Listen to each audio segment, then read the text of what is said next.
Assalamualaikum warahmatullahi wabarakatuh.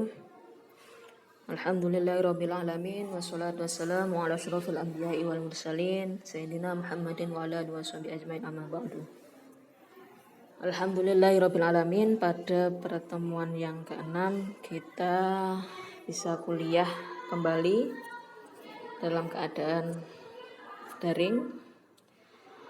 Pada pertemuan ke-6 ini kita masih lanjut membahas tentang bagaimana cara psikolog melakukan penelitian. Ini bagian yang kedua ya. Jadi materi hari ini yang akan kita pelajari adalah yang pertama, bagaimana partisipan atau subjek penelitian psikologi itu dipilih dan mengapa hal tersebut penting. Mengapa kita harus memilih subjek penelitian. Yang kedua, metode yang digunakan oleh psikolog untuk menjelaskan perilaku. Yang ketiga, keuntungan dan kerugian masing-masing metode deskriptif. Jadi kita nanti akan mempelajari apa itu metode deskriptif, yang itu umumnya dipakai dalam psikologi.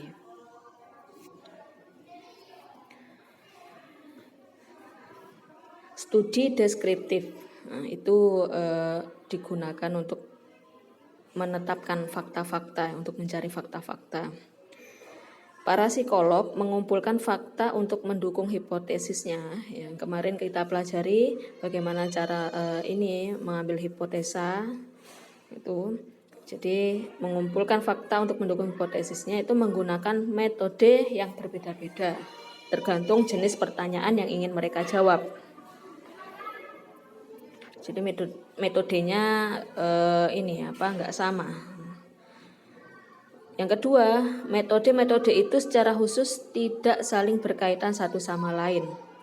Contoh saling berkaitan itu seperti misalkan ada polisi detektif ya, itu kan menggunakan sampel DNA, sidik jari, dan wawancara untuk memperoleh gambaran mengenai pelaku. Itu kan berkaitan satu sama lain itu. Kalau psikologi itu tidak saling berkaitan satu sama lain. Jadi menggunakan metode khusus. Ahli psikologi dalam proses penyelidikan yang berkesinambungan seringkali menggunakan teknik-teknik berbeda dalam tahap yang berbeda. Gitu. Apapun metode yang digunakan, nantinya yang terpenting adalah memilih partisipan atau subjek penelitian. Jadi karena psikolog memiliki metode yang berbeda-beda dalam melihat penelitiannya, maka apapun metode yang digunakan nantinya itu yang penting adalah, poin penting adalah memilih partisipan atau subjek penelitian. Nah,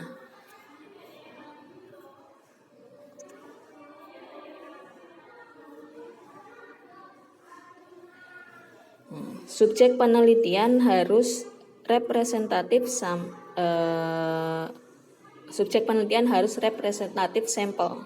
atau sampel yang representatif agar mendapatkan hasil penelitian yang akurat. Itu syarat-syaratnya ini. Partisipan yang dipakai oleh psikolog itu atau subjek penelitian yang dipilih oleh psikolog itu harus representatif atau mewakili. Sedangkan pengertian sampel representatif itu adalah sekelompok individu yang dipilih dari suatu populasi untuk dipelajari. Gitu. Ini pengertian sampel ya. Itu sampel sekelompok individu yang dipilih dari suatu populasi untuk dipelajari. Nah, sedangkan representatif atau gabungan dari sampel representatif itu yang mana individu tersebut memiliki kecocokan dengan populasi dalam hal karakteristik penting seperti umur dan jenis kelamin.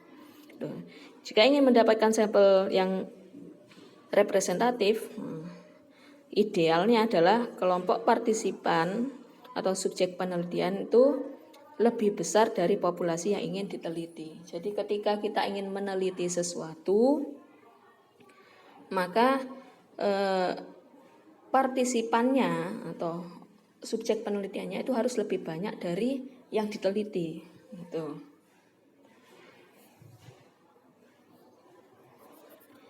Sampel yang kecil tapi representatif dapat menghasilkan data yang akurat, sedangkan sampel yang besar tapi tidak menggunakan metode sampling yang tepat, maka akan memberikan hasil yang meragukan. Karena yaitu tadi kalau tidak representatif, tidak mewakili, maka ini akan memberikan hasil yang meragukan dalam penelitian. Makanya diperlukan variabel-variabel atau sampel-sampel yang ini mewakili dari penelitian yang akan kita teliti.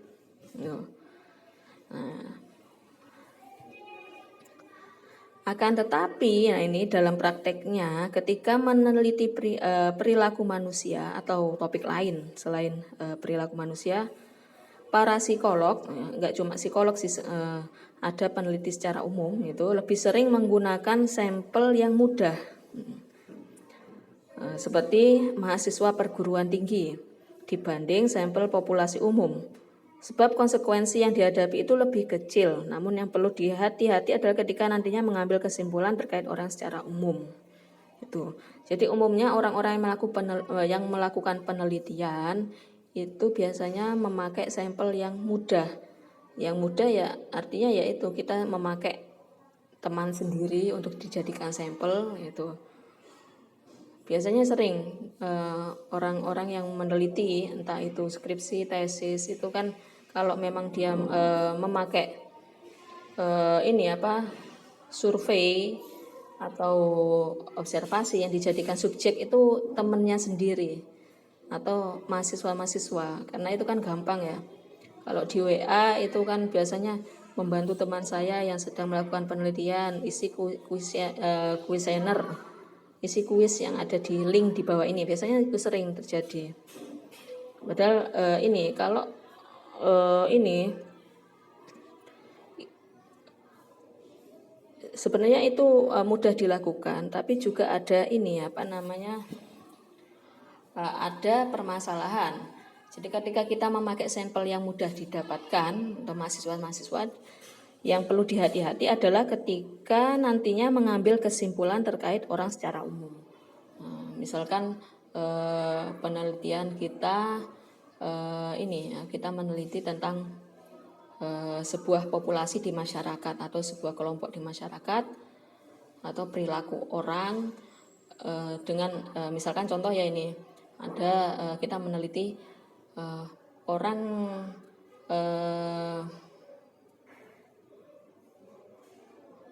meneliti ini misalkan kita meneliti masyarakat, katakan masyarakat, terus kita ambil sampel mahasiswa. Nah itu kita perlu hati-hati dengan kesimpulan yang kita ambil, karena nggak semua yang kita teliti, mahasiswa yang kita teliti itu merepresentasikan apa yang ada di dalam masyarakat. Itu yang perlu dihati-hati ketika kita mengambil sampel yang mudah. Ketika kita penelitian yang itu objeknya atau subjeknya itu masyarakat, maka kita perlu pakai sampel yang ada di masyarakat ya, dan itu ya juga susah. Perilaku di masyarakat ya, sampelnya masyarakat pasti akan ketemu masalah-masalah di lapangan, entah itu kesulitan responden, partisipan itu, karena kan itu umum ya itu.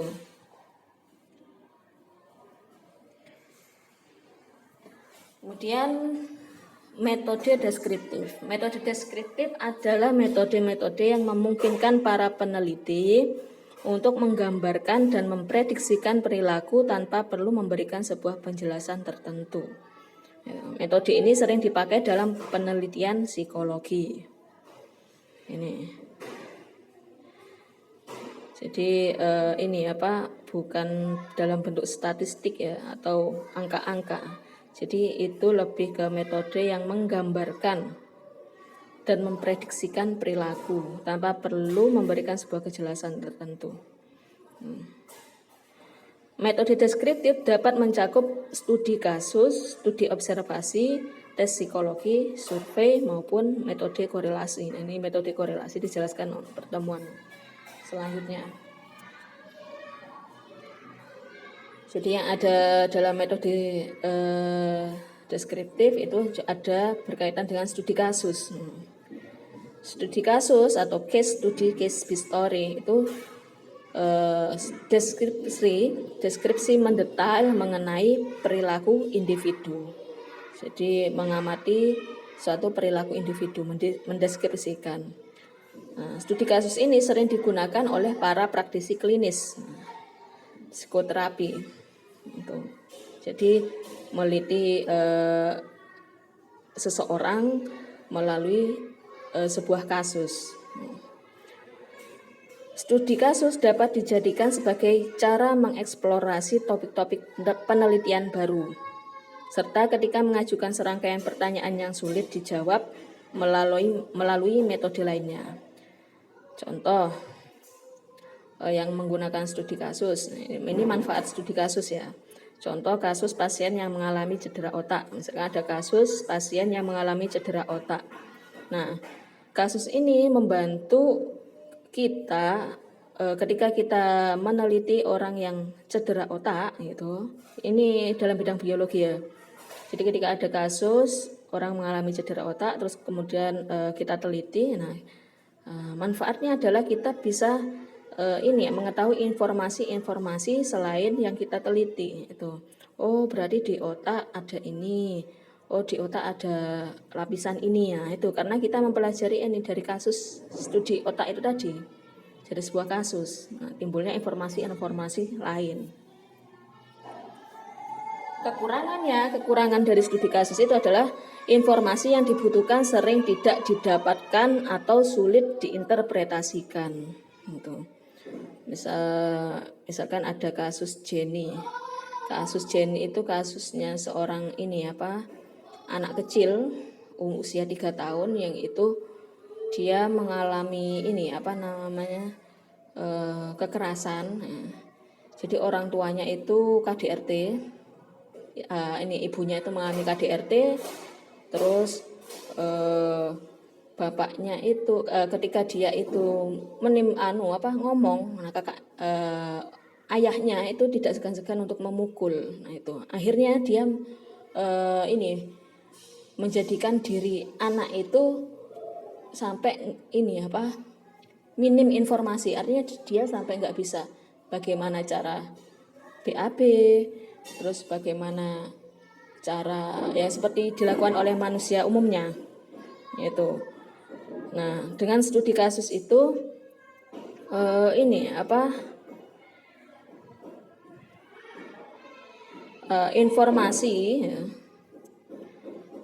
informasi yang didapat itu cenderung hanya satu sampel ya. Jadi karena studi kasus itu kan hanya ada satu permasalahan yang diteliti, akhirnya itu belum bisa mewakili permasalahan lain itu. Jadi tidak bisa merepresentasi dari keseluruhan manusia pada umumnya itu. Makanya studi kasus secara umum cenderung lebih dimanfaatkan sebagai sumber informasi daripada alat untuk menguji hipotesis. Lebih digunakan untuk menggali informasi-informasi dengan studi kasus. Kemudian yang kedua, studi observasi. Para peneliti secara sistematis mengamati dan merekam. Ini pengertian observasi ya. Para peneliti secara sistematis mengamati dan merekam perilaku tanpa mencampuri sedikit pun perilaku yang sedang dipelajari. Jadi peneliti itu dari kejauhan itu meneliti sikap perilaku orang itu, mengobservasi. Jadi tidak ikut campur. Jadi orang yang meneliti itu tidak ikut campur dengan aktivitas yang dilakukan oleh yang diteliti. Observasi naturalistik, dalam observasi ada observasi naturalistik ya. Nah, itu digunakan untuk menemukan bagaimana subjek berperilaku dalam lingkungan alami. Ya, itu. Jadi keadaannya seperti apa, kesehariannya seperti apa, ya natural, dilihat secara natural. Jadi tidak ada ikut campur. Jadi gimana aktivitasnya, tidak ada intervensi ya kalau naturalistik itu. Kemudian yang kedua, observasi laboratorium. Ini observasi laboratorium itu memungkinkan kontrol yang lebih besar dan penggunaan peralatan khusus. Jadi kalau sudah masuk laboratorium berarti itu ada peralatan khusus yang digunakan. Nah, ada kemungkinan perilaku yang muncul di dalam laboratorium berbeda dari perilaku yang muncul di dalam situasi alami atau keseharian. Jadi kalau udah masuk lab, yang kita lihat secara natural bisa jadi berbeda kalau dilihat di laboratorium itu. Selanjutnya tes psikologi. Tes psikologi digunakan untuk mengukur dan mengevaluasi terkait kepribadian, kondisi emosional, bakat, minat, kemampuan, dan nilai. Ini biasanya ada kuesioner. Yang kedua, sebuah tes dinyatakan baik jika memiliki standarisasi, diberikan skor dengan menggunakan norma yang telah diakui, reliable, itu konsisten, dan valid. Nah, hingga kini masih terdapat, ini kekurangannya adalah masih terdapat kritik yang menyangkut konsistensi atau reliabilitasnya dan validitas tes. Bahkan terhadap tes-tes yang sudah digunakan secara luas sekalipun. Ya, kelemahan tes psikologi itu konsistensi yang dipakai dalam tes. Jadi itu kelemahannya. Valid enggak kayak gitu. Kemudian survei. Kuesioner atau wawancara yang secara langsung menanyakan sejumlah pengalaman, sikap, dan pendapat seseorang. Jadi disurvei pakai kuesioner atau wawancara. Sampel yang tidak representatif dan tidak sukarelawan atau bias sukarelawan dapat mempengaruhi generalisasi hasil survei. Itu jadi responden itu juga mempengaruhi dalam survei.